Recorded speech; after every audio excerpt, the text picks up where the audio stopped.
A woman's magazine asked mothers to write in about some of their favorite Mother's Day moments, and I have never forgotten this one in particular. And I'm sharing this one today because I'm kind of thinking that, especially for those mothers who have been shelter in place and have been in quarantine and homeschooling, some of you might be able to relate to this.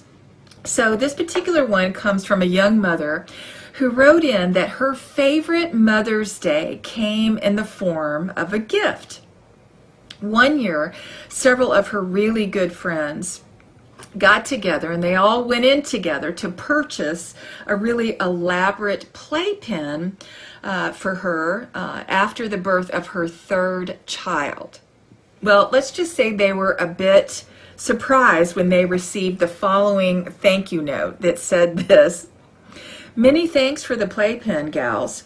It's being used every day. From 2 p.m. to 3 p.m. I get in it to read and the children can't get near me."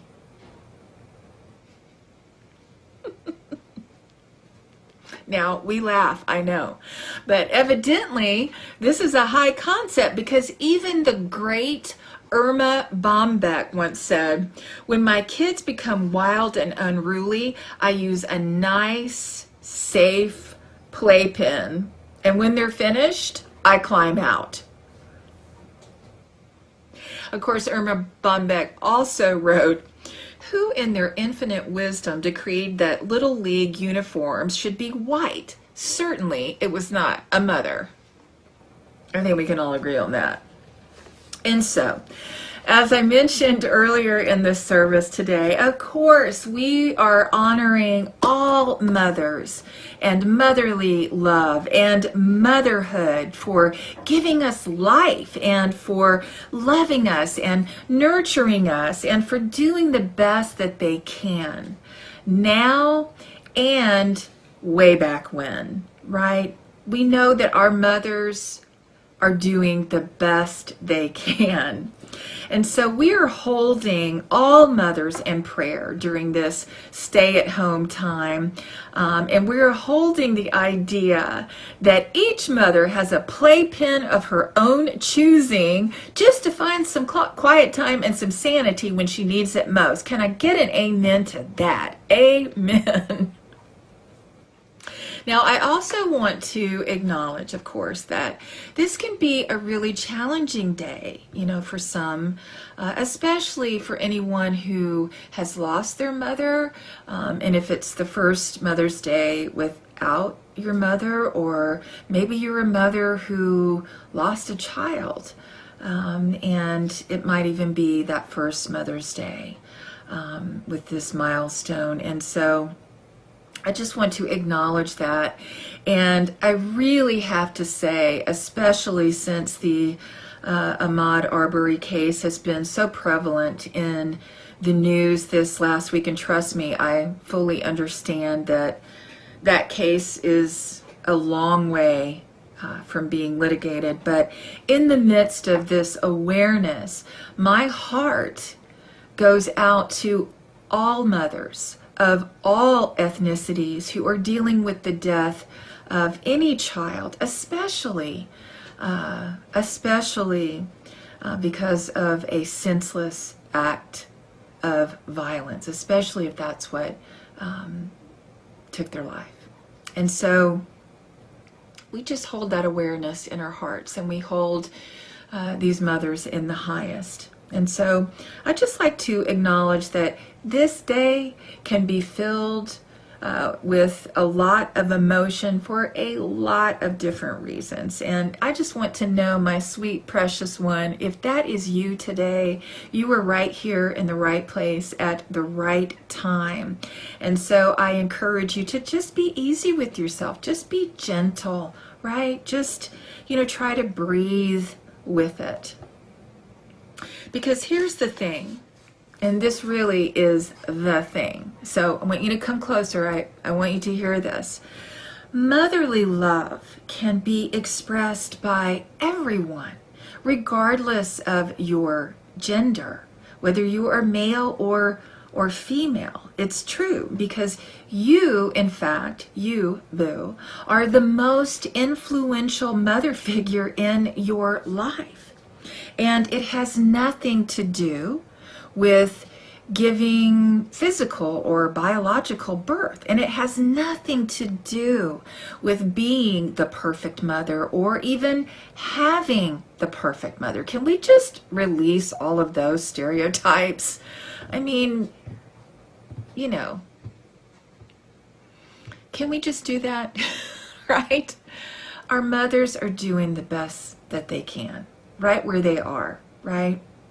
So let's not hold our mothers to some, June Cleaver kind of, standard.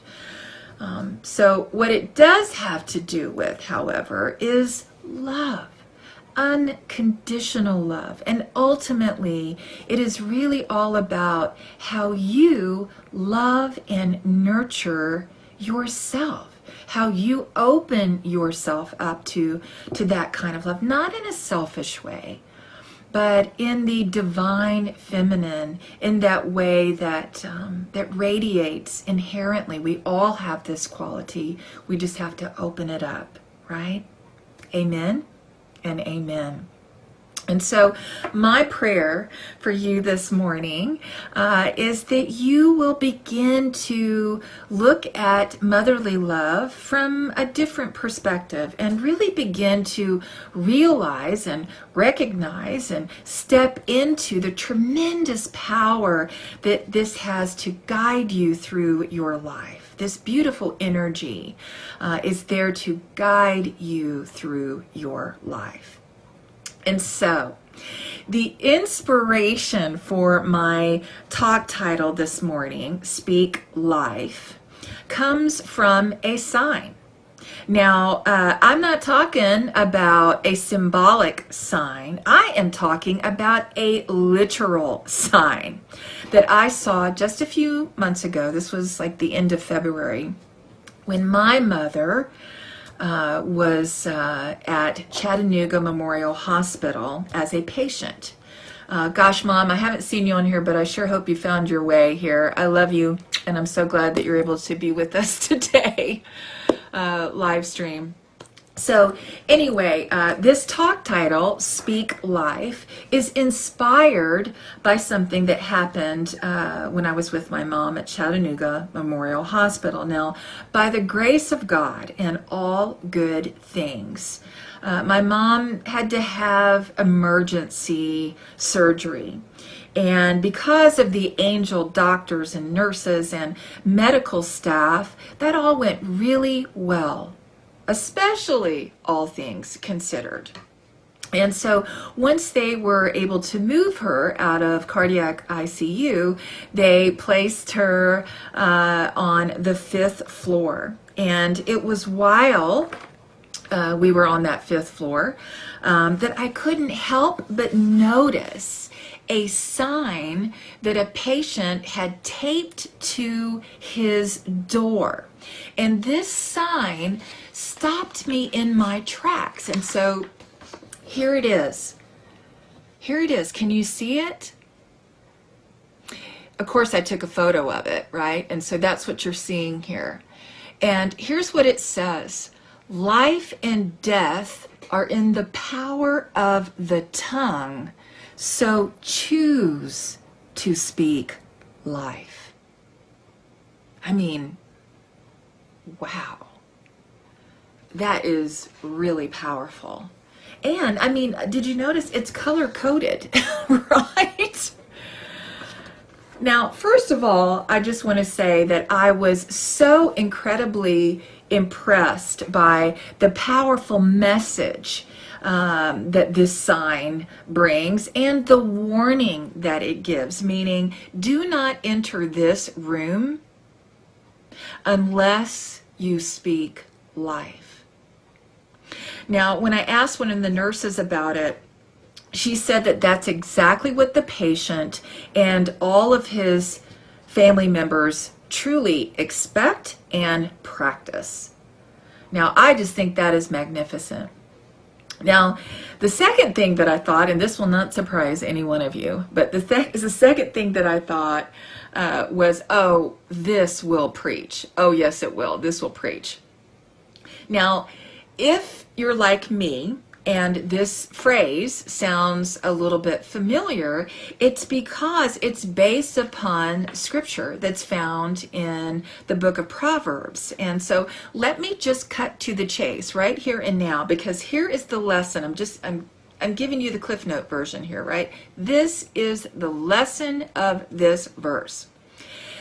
There are few muscles in your entire body that wield more power than that little one in your mouth. Let me just say that again. There are few muscles in your entire precious body that wield more power than that one, that small one, that little one that's in your mouth. And so use it wisely, right? Use it to speak words of love, to speak words of truth, to speak words of faith. Use it to speak words of kindness, words of compassion. Use it to speak life. You know, I can think of no greater role to speak life into the world, out into the world, than that of motherhood. Why? Because your word is your wand, and you are creating life with your words.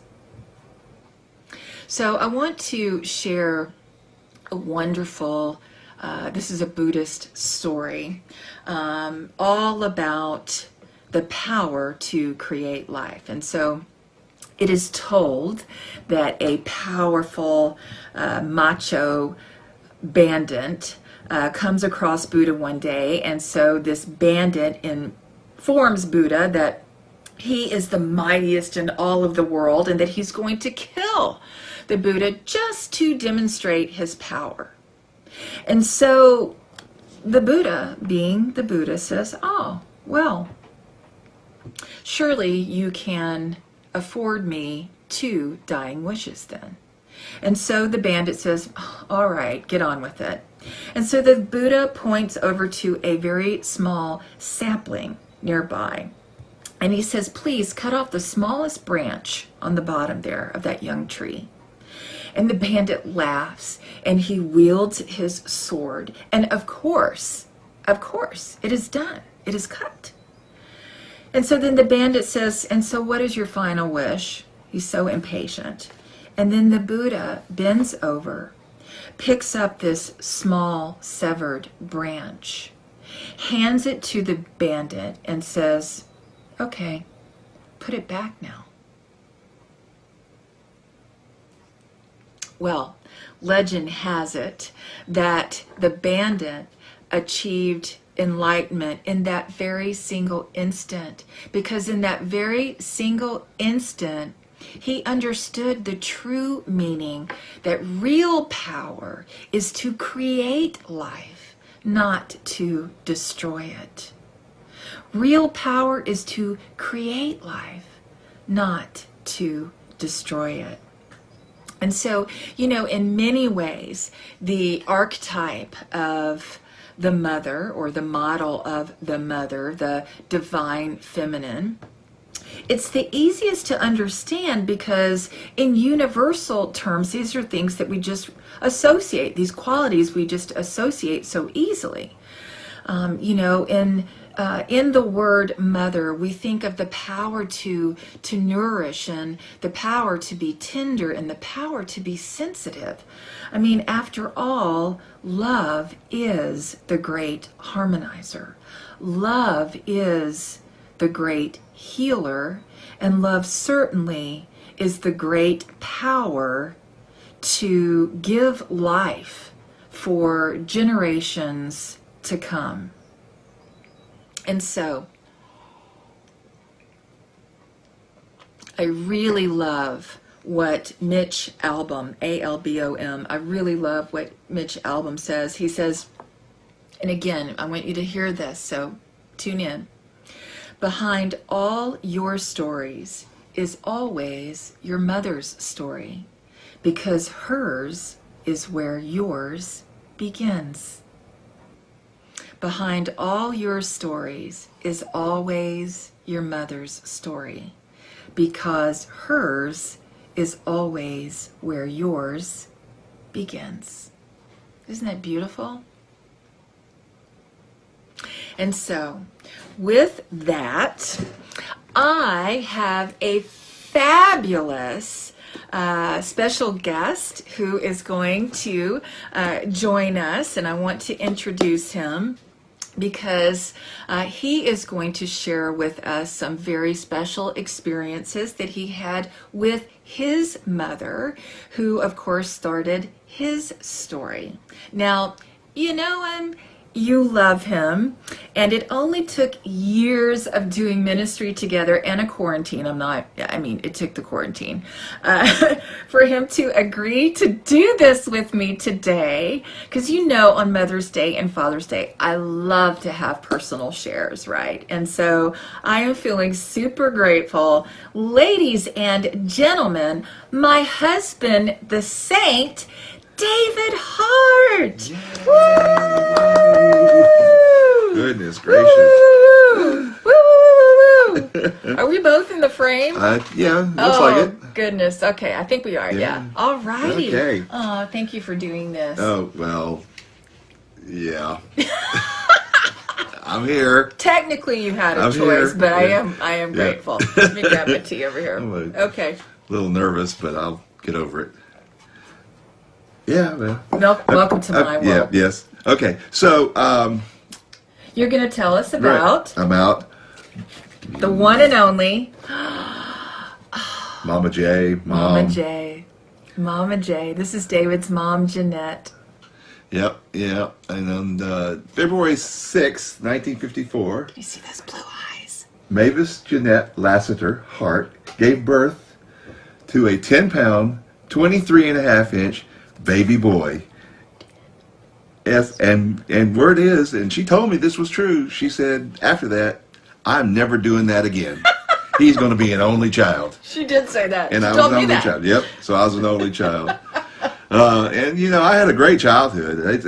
Until 11, my mom worked as a bookkeeper at an auction market outside of Chipley, Florida, and I'd go hang out with her there all the time, and I'd run around and play in the barns and jump on the hay bales, and on auction day I'd be herding cows and hogs to the auction square and just doing all kinds of crazy things. I'd get to ride around with the cowboys when they'd go pick up cows. I'd riding horses. I was out hanging out with Mom all the time. I mean, we'd go fishing. We'd go swimming, we'd go to rodeos, we'd go to all-night gospel sings at times, and, I just had pretty much a free-range Mayberry kind of childhood, really and truly. I'd ride my Western Union Flyer bicycle all over the town, and every Saturday I'd ride it down, probably about 8 blocks, ride it down to the Vance Theater in Chipley, and go to Saturday matinees, and that's, then I was seeing all these great movies with John Wayne, Jerry Lewis, Elvis Presley. They were, Disney films, just some great stuff, and I just pretty much had a great time at it.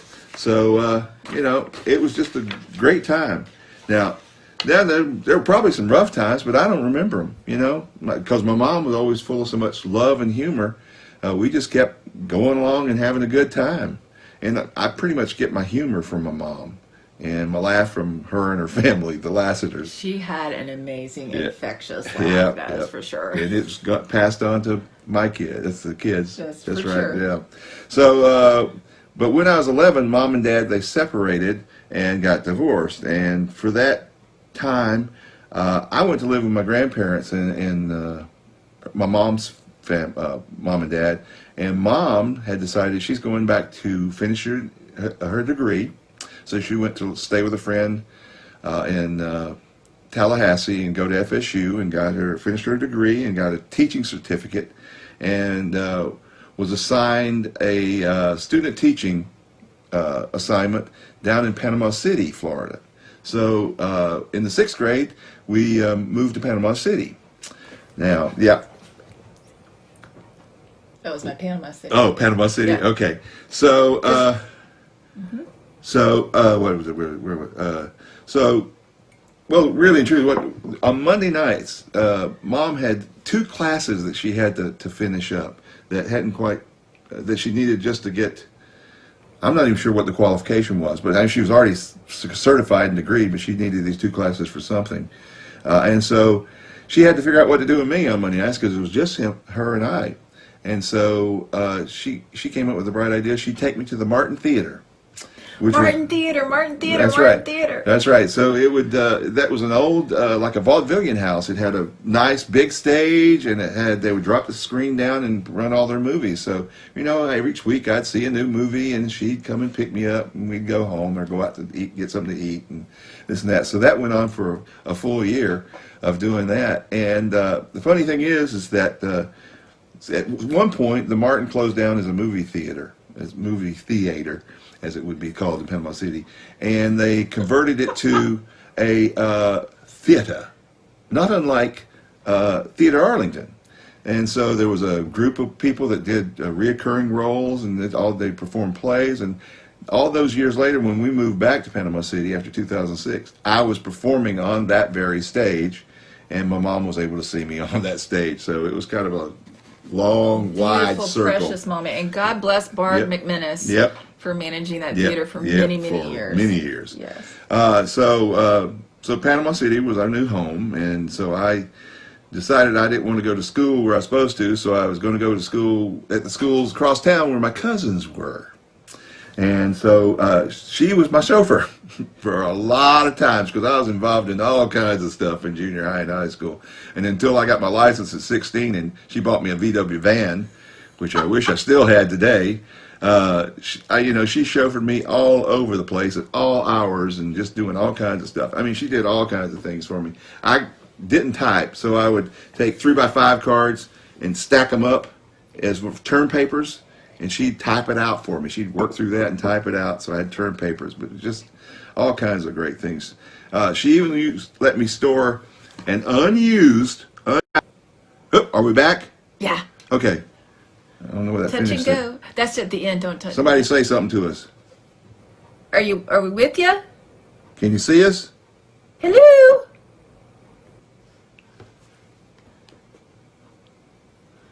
Hello.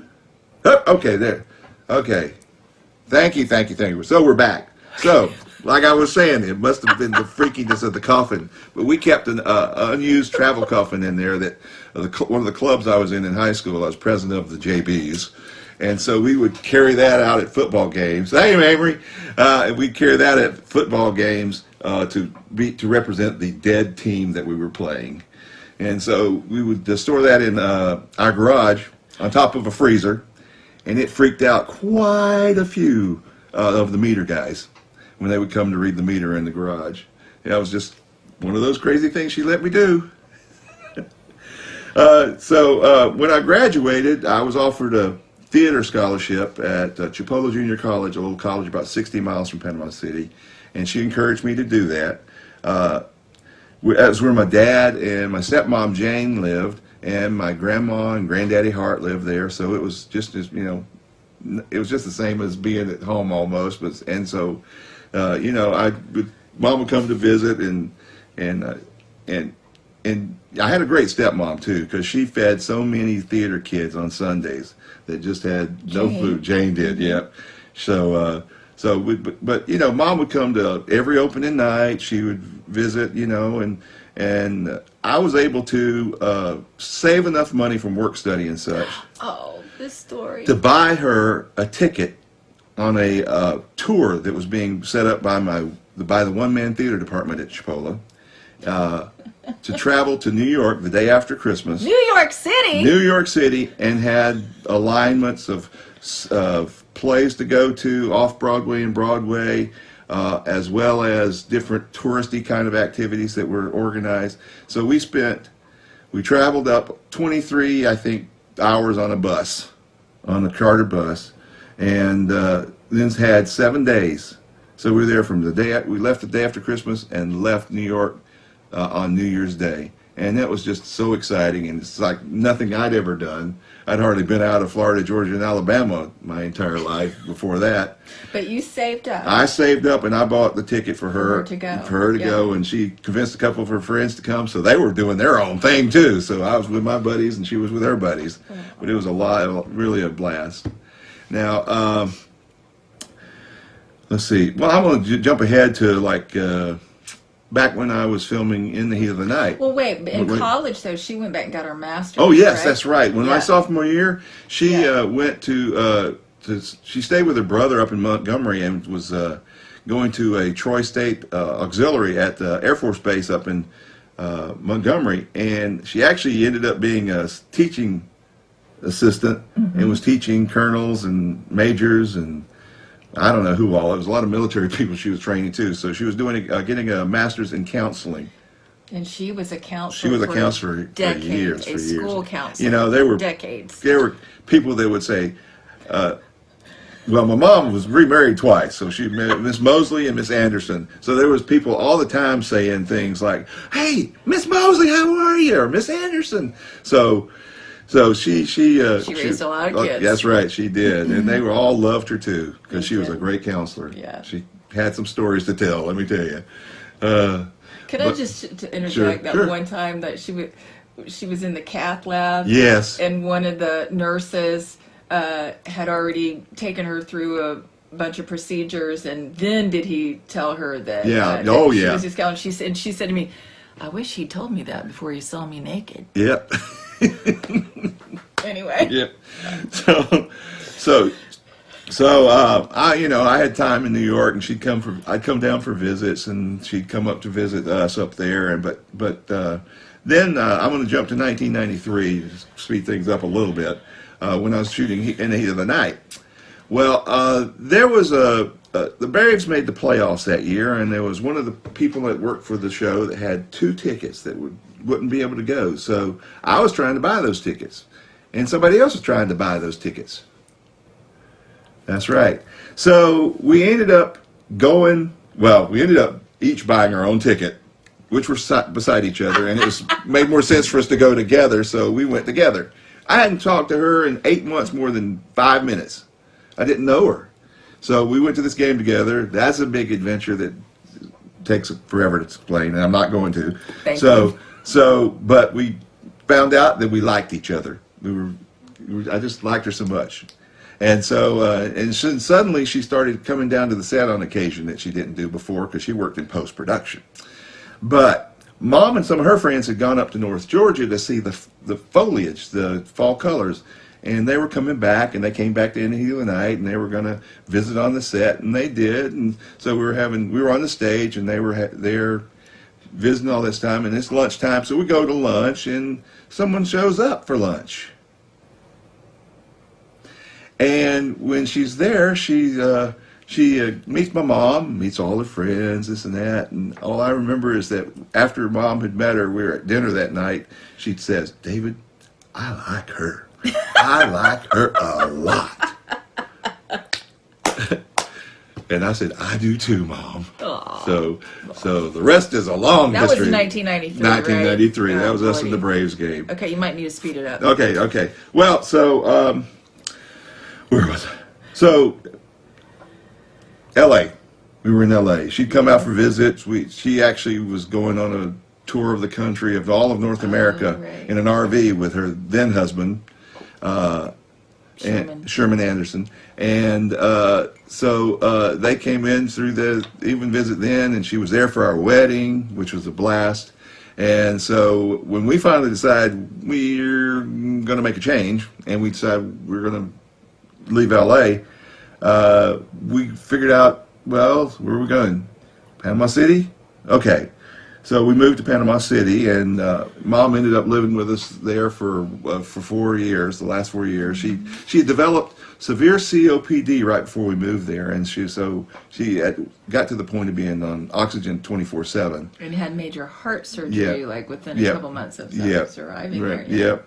And so she was with us all this time, and at one point, after about 4 years, she said she needed nursing attention, 24 hours, availability.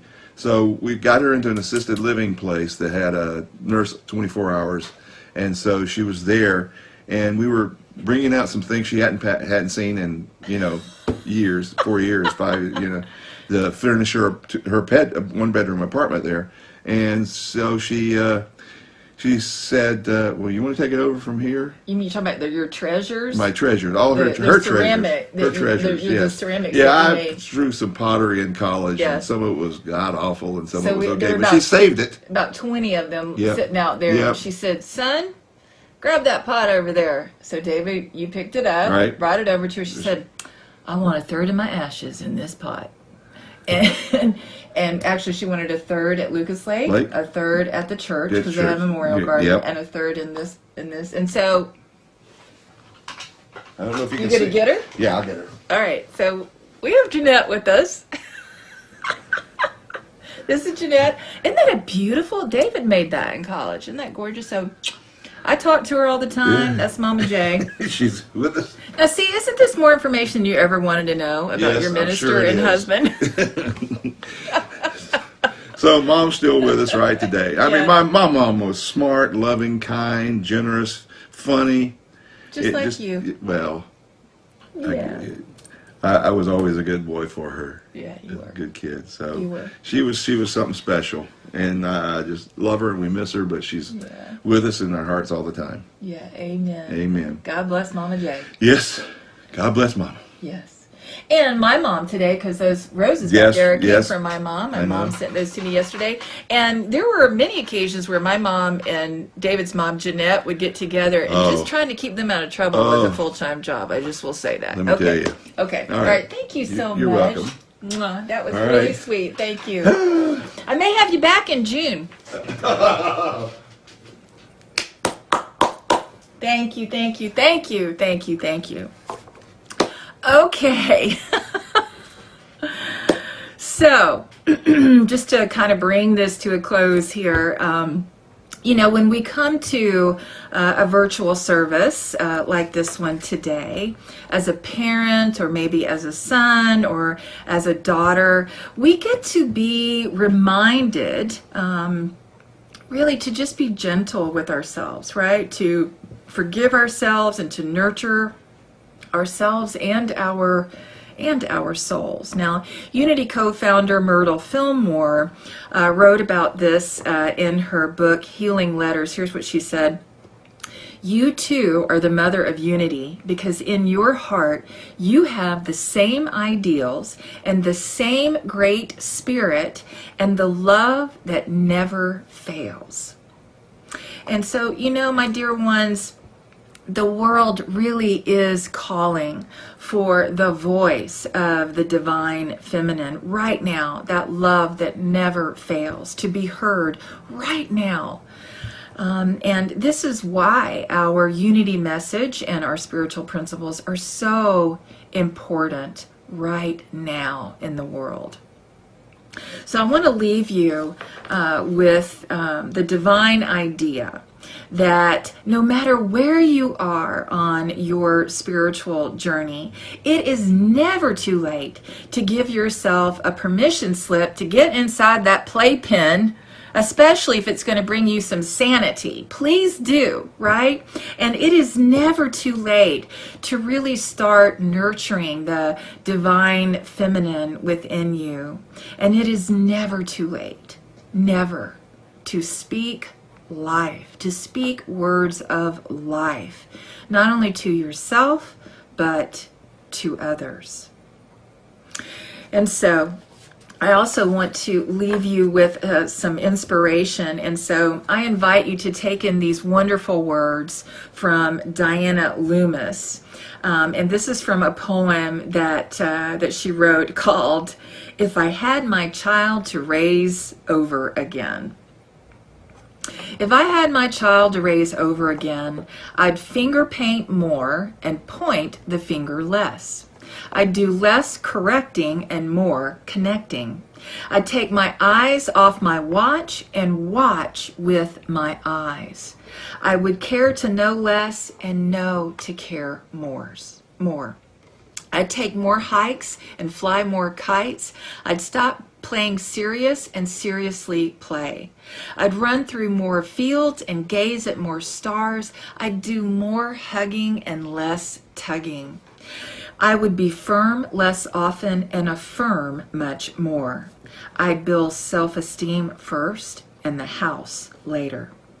I'd teach less about the love of power and more about the power of love. And so ends our message for today. Happy Mother's Day. Thank you and God bless you.